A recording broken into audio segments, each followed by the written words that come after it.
కురుక్షేత్రం యుద్ధం జరిగిన 6000 సంవత్సరాల తర్వాత భూమి మొత్తం నాశనం అవుతుంది. మొదటి నగరంగా చెప్పుకునే కాశీలో తాగడానికి నీళ్లు కూడా లేకుండా ప్రజలు ఇబ్బంది పడుతుంటారు. ప్రకృతి మొత్తం నాశనం అవుతుండడంతో సుప్రీం యాస్కిన్ కమలాసన్ కాంప్లెక్స్ అనే కొత్త ప్రపంచాన్ని సృష్టించుకుంటాడు.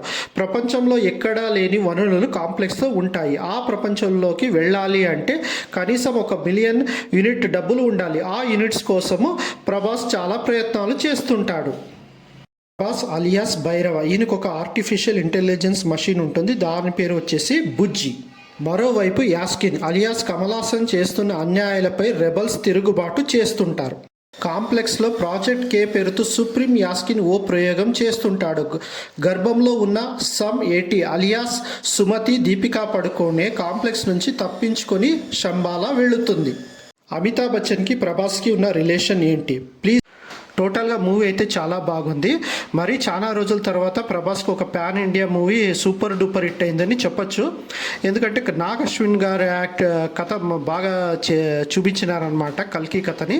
సో అక్కడక్కడ రాజమౌళి మరియు ఆర్జీవీ సీన్స్ కూడా చాలా ఇంట్రెస్టింగ్గానే ఉంటుంది మూవీలో.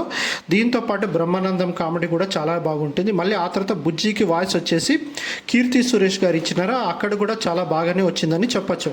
టోటల్గా చెప్పాలంటే మూవీ చాలా సూపర్గానే ఉంది. మీరు సినిమా థియేటర్లో చూసి బాగా ఎంజాయ్ చేయొచ్చు మూవీని అయితే. సో నేనైతే అవుట్ ఆఫ్ 5కి 5 అనేది ఇస్తున్నాను ఈ మూవీకి.